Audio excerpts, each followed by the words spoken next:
Olá pessoal, Minas Rural está no ar e florido. Apanhadores de sempre-vivas da região da Serra do Espinhaço recebem o selo da FAO de Sistema Agrícola Tradicional de Importância Mundial. E a Mostra da Agricultura Familiar traz o campo para o centro da capital mineira. O bordado alinhava sonhos de mulheres em comunidades rurais na região de Conceição do Mato Dentro. Na dica técnica você vai saber como manter a sanidade da vaca seca. E a receita é um prato completo: risoto de queijo canastra com cachaça.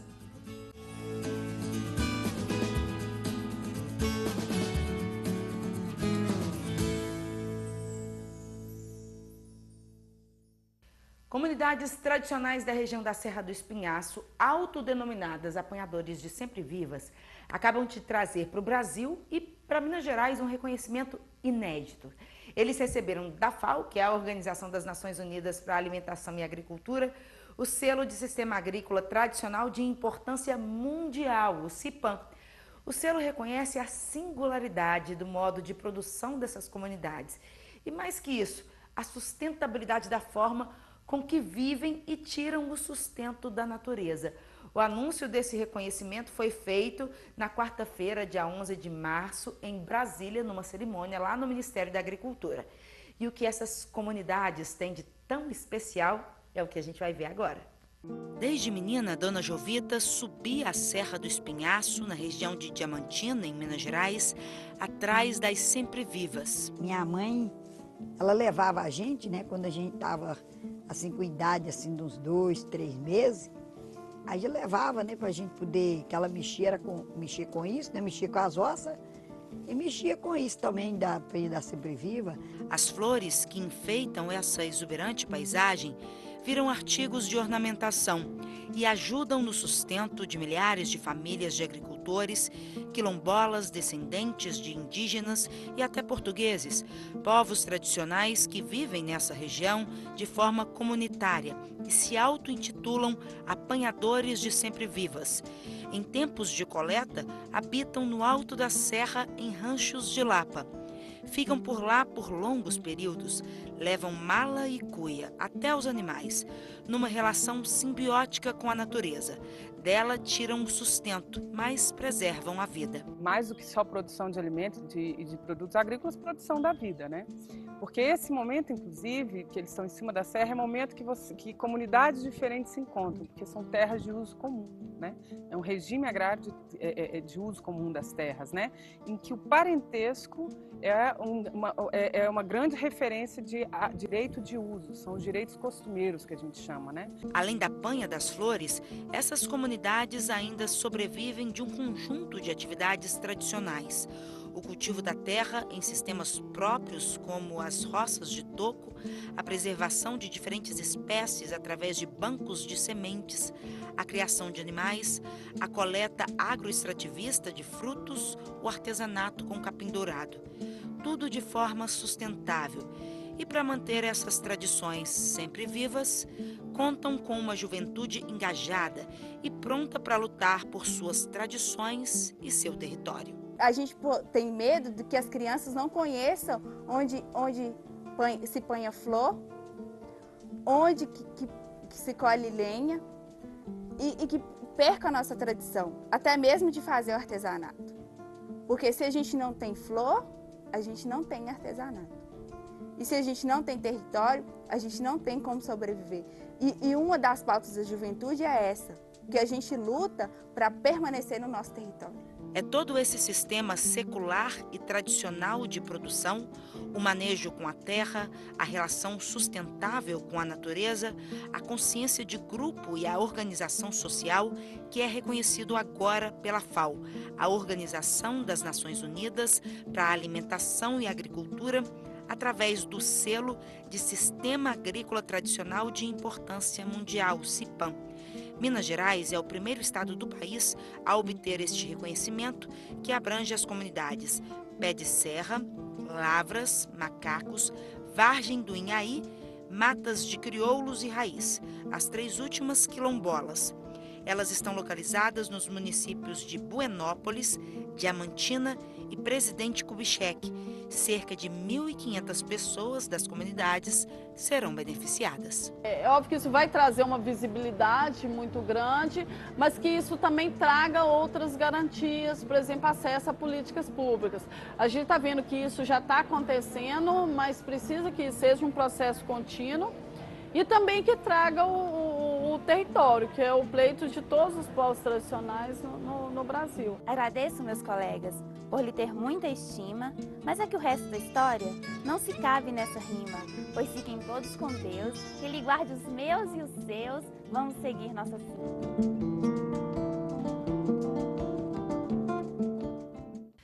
É muito bonita, né? A história e o modo de vida dos apoiadores de Sempre Vivas. E com esse reconhecimento, Minas Gerais passa a fazer parte de um grupo muito seleto.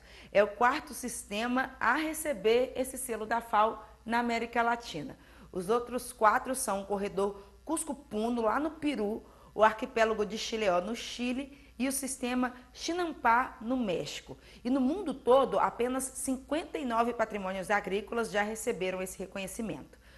E os apoiadores de Sempre Vivas, aqui em Minas Gerais, recebem assistência técnica e extensão rural da Emater em suas atividades. E terão também uma ação focada do governo de Minas, através da Secretaria de Agricultura, para a regularização fundiária das suas terras, conforme anunciou o subsecretário de Assuntos Fundiários, José Ricardo Roseno, durante a cerimônia lá em Brasília. Mais um passo para a conquista definitiva do território, que é uma luta tão antiga desses povos. E a agitação costumeira do centro aqui de Belo Horizonte ganhou um novo ritmo na quarta-feira, dia 12 de março. É que a roça invadiu a cidade com a mostra da agricultura familiar, que trouxe produtos diversos das regiões aqui de Minas Gerais para a Praça 7. Teve hortaliças, quitandas, artesanato, prosa boa, muita coisa gostosa. Trem bom demais a conta. Criatividade, muito trabalho e a busca de novas tecnologias para se adequar às exigências do mercado. Esses são alguns dos ingredientes que acompanham o trabalho da agricultura familiar mineira.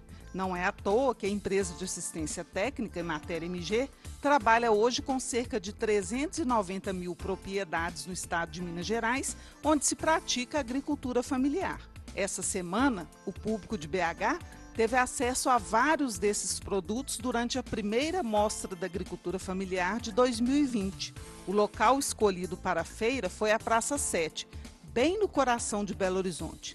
Mais ou menos 30 barracas foram montadas no quarteirão fechado da Rua Rio de Janeiro, esquina com Rua Tupinambás. E lá tinha de tudo um pouco: doces, hortaliças, artesanato, queijo, rapadura, mel e até vinho. A representante da Aprovarte, Associação dos Produtores de Vinho e Agricultura Familiar, veio do município de Catas Altas, a 60 quilômetros da capital mineira, e mostra que para produzir um bom vinho é necessário carinho e competência. Eu atribuo a um trabalho eficaz, com muita responsabilidade, entendeu? E amar o que a gente sabe fazer, né? Produzir. Já os irmãos Washington e Walter Magno Teles vieram de Itaguara, trazendo a tradicional rapadura feita no moinho de cana. Apesar da tradição de produzir rapadura ter passado de pai para filho, um trabalho que está na família há mais de 80 anos, eles chamam a atenção para a importância de estar sempre se reciclando. Porque através da inovação a gente não fica para trás. Porque antigamente era só rapadura de cana. Aí hoje em dia o pessoal mais novo não está muito interessado mais. Se a gente trazer as novidades, trazer os doces, trazer as frutas para o meio da rapadura, com a inovação a gente consegue se manter no mercado. A Mostra da Agricultura Familiar é resultado de parceria entre a Emater e a Prefeitura de BH. E para a população de Belo Horizonte é uma oportunidade espetacular de ter acesso a produtos de primeira qualidade, frescos, a um custo acessível. A Mostra da Agricultura Familiar é uma importante ponte de aproximação do agricultor familiar junto ao consumidor, levando esses produtos de qualidade e também fazendo uma interface junto à segurança alimentar e à identidade desses produtos produzidos. E de acordo com o gerente regional da empresa, será apenas a primeira de muitas outras. E esse ano nós vamos fazer, estamos trabalhando para fazer no mínimo 12 mostras da agricultura familiar aqui na capital. Mas tem que ser mais dias. Sexta, sábado e domingo, de preferência. E a gente faz um intervalo rapidinho agora, mas fica aqui comigo, porque no próximo bloco viajamos juntos lá para Conceição do Mato Dentro, para ver como o bordado alinhava sonhos de mulheres em comunidades rurais lá da região. É no minutinho.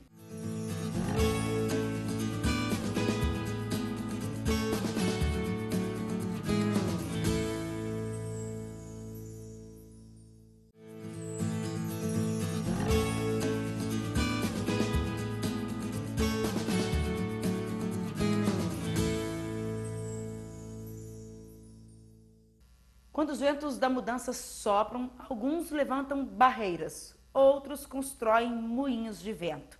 As histórias que a gente vai te contar agora falam de pessoas com esse espírito, usar a força dos ventos da mudança como energia para uma vida melhor. O Minas Rural inicia essa semana uma série de reportagens especiais sobre o programa de reestruturação produtiva desenvolvido desde 2013 pela Anglo-América, em parceria com a Emater Minas Gerais, junto a famílias afetadas pelos empreendimentos da mineradora na região de Diamantina. O trabalho leva assistência técnica e extensão rural, além de acesso a políticas públicas às famílias impactadas pela mineração, beneficiando mais de 500 pessoas. A reestruturação produtiva das famílias é uma construção de forma coletiva com as comunidades, através de projetos nas áreas de bovinocultura, fruticultura, horticultura, artesanato. Na primeira reportagem, nós vamos ver como o bordado tem alinhavado os sonhos de mulheres das comunidades rurais lá da região de Conceição do Mato Dentro. Aí, eu fiz tudo pra você gostar de mim. Ai, meu Deus, não faz assim comigo, não. Aprender é um verbo que não envelhece. E esse verbo ganha nome nas mãos das mulheres de Ita e das meninas de Córregos, que costuram sonhos, bordam histórias e desatam nós encontrados no dia a dia. Meu marido fala, mas o que você quer aprender mais? Eu falo, aprender não ocupa espaço. Mas para gente jovem, eu falei, não tem idade para aprender, não.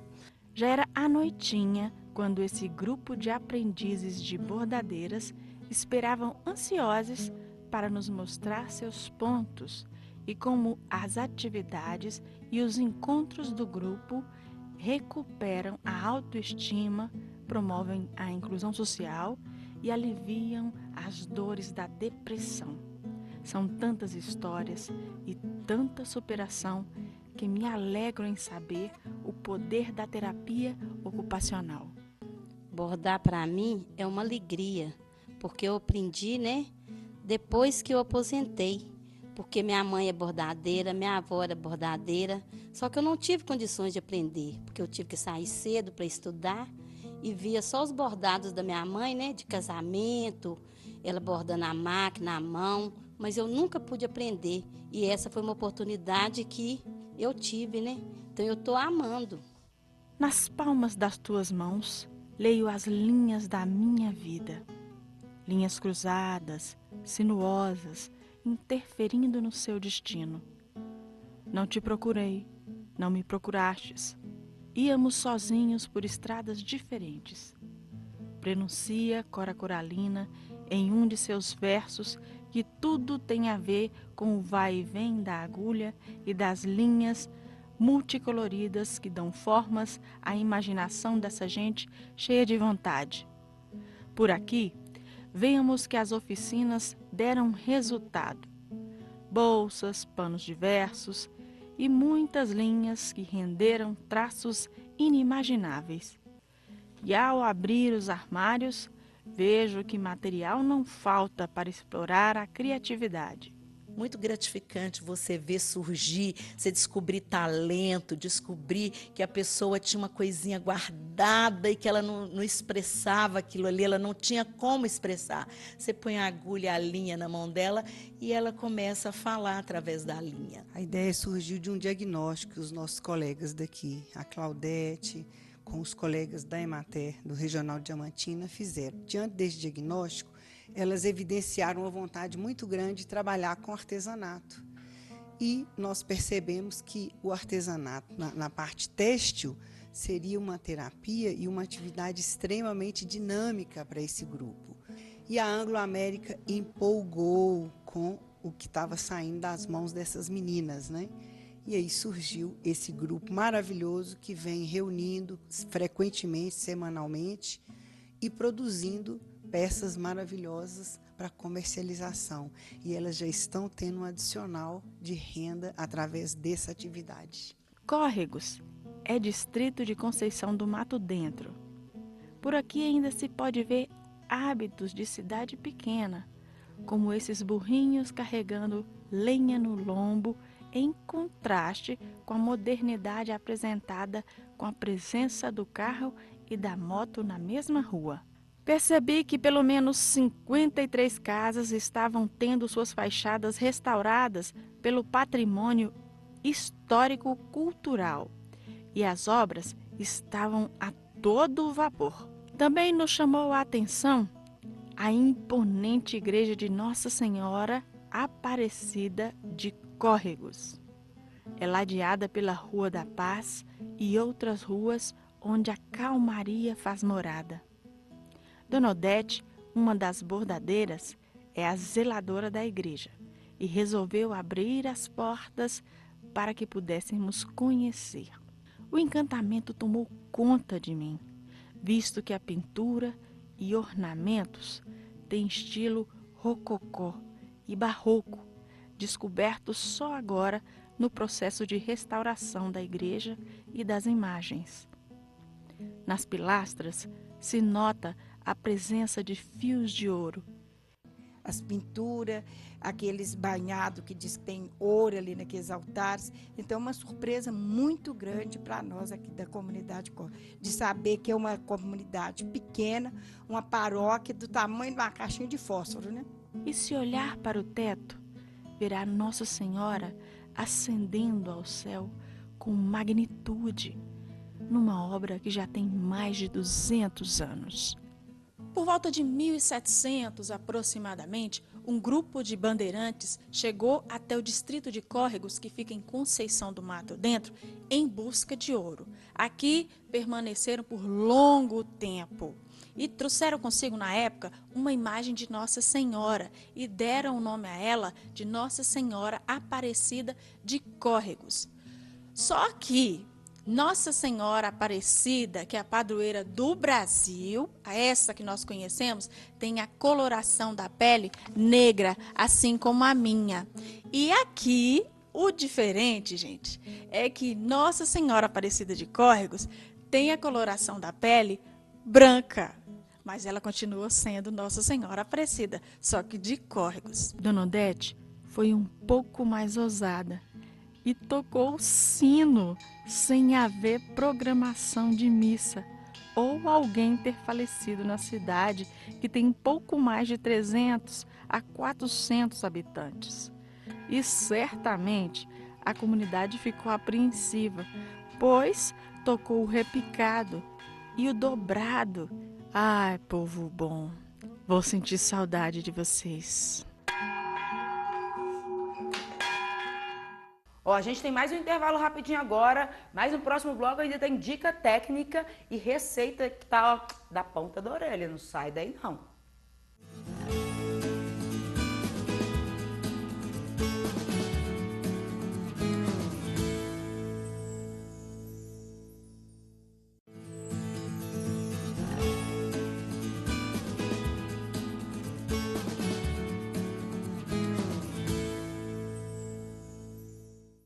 O período da secagem das vacas, em que elas não estão em lactação, também é importante na pecuária leiteira. Ele antecede o parto e aí de aproximadamente uns 60 dias. Nesse período, a vaca não é ordenhada, então gradativamente ela deixa de produzir o leite. E esse intervalo é fundamental para que as glândulas mamárias se regenerem e se preparem para o período de lactação que está por vir. E é nessa hora que se deve ter uma série de cuidados para garantir a sanidade do rebanho, a nutrição, o bem-estar animal, entre outros aspectos. Na dica técnica de hoje, a gente vai abordar os cuidados com a sanidade nesse período, com orientações de um especialista lá da Embrapa Gado de Leite. Meu nome é Guilherme Nunes de Souza, eu sou médico veterinário da Embrapa Gado de Leite. A dica técnica do dia é a realização do tratamento da vaca seca. Esse procedimento ele é muito importante, pois evita novas infecções no período seco e elimina infecções que o animal possa ter. O primeiro procedimento é a desinfecção das extremidades do teto. Após a desinfecção das extremidades do teto, o próximo passo é a aplicação do antibiótico através da bisnaga. A introdução parcial da cânula de antibiótico deve ser seguida estritamente. Após a aplicação do antibiótico, realiza-se uma massagem para que haja a difusão do antibiótico em todo o tecido mamário. Finalmente, como a aplicação do antibiótico intramamário é realizado nos 4 quartos mamários, há necessidade de fazer a imersão dos tetos numa solução desinfetante. Geralmente, a solução desinfetante usada é uma solução de iodo. Essa foi a nossa dica técnica de hoje, o tratamento da vaca seca. Qualquer dúvida, entre em contato com a Embrapa Gado de Leite por meio do Serviço de Atendimento ao Cidadão. Essa medicação indicada aí pelo veterinário da Embrapa Gado de Leite é específica para esse período da vaca seca, para prevenir infecções como, por exemplo, uma mamite na próxima lactação. O ideal é sempre ter a orientação do veterinário nesses cuidados com os animais. Em caso de dúvida, você pode entrar em contato também com o plantão técnico da Emater pelo site www.emater.mg.gov.br ou ainda pelo telefone 31 3349 8120.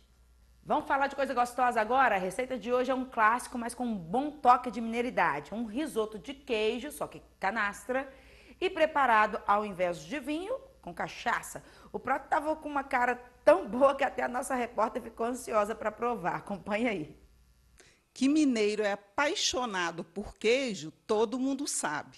Hoje nós vamos preparar um risoto de queijo canastra, que é a chefe Betânia que deu a ideia que vai preparar para a gente, não é isso, Betânia? Isso mesmo, com cachaça, bem mineirinho mesmo. E onde que você aprendeu a fazer esse risoto? Eu criei o prato.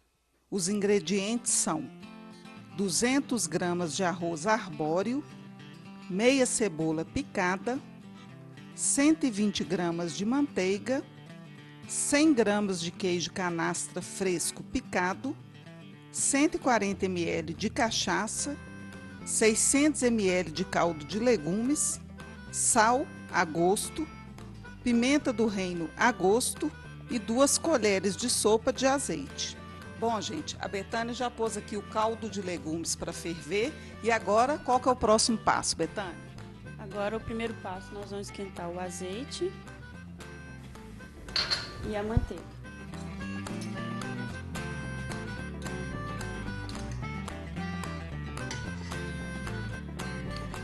O ideal é sempre usar manteiga, né?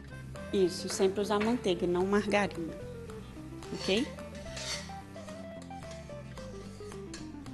Agora o próximo passo é dourar a cebola, não é isso? Isso mesmo. Agora nós vamos acrescentar o arroz.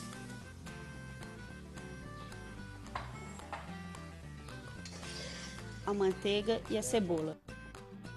Agora que nós já fritamos um pouco o arroz, nós vamos temperar com um pouco de sal e pimenta do reino. Não podemos exagerar porque tem um queijo no final. O próximo passo é colocar a cachaça. Como o risoto é uma releitura, então no lugar do vinho a gente coloca a cachaça.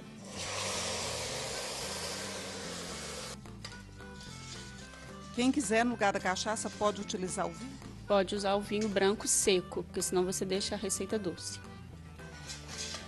Como vocês podem observar, secou. Nós vamos começar a acrescentar o caldo de legumes. O caldo de legumes a gente acrescenta aos poucos, Betânia?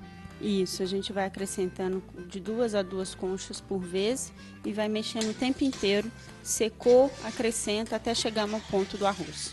Tá quase no ponto, eu vou colocar mais 2 conchinhas de água e vou colocar o queijo para ele já ir derretendo.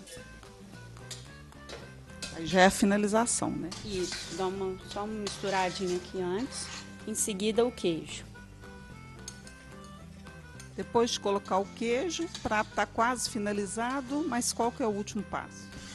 Agora que a gente colocou o queijo começa a derreter. Assim que ele estiver derretido, a gente experimenta novamente para ver se o arroz também chegou no ponto e vamos acertar o tempero. Então vamos provar?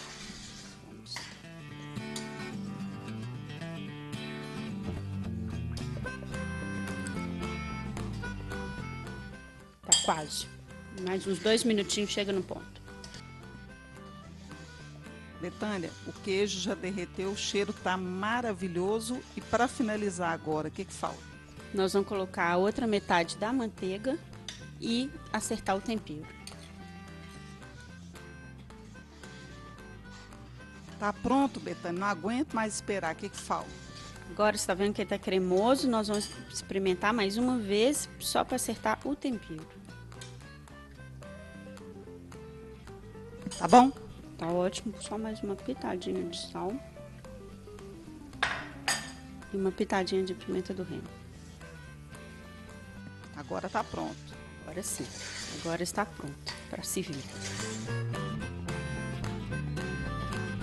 Bom, está pronto o nosso risoto com queijo canastra. A porção que a gente fez aqui serve 4 pessoas, né, Betânia? Isso mesmo. E é uma opção para os vegetarianos também. Quem for vegano faz uma substituição.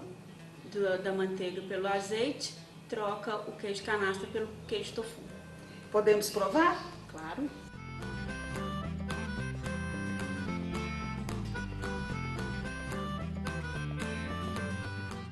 Delicioso. Que bom que você gostou.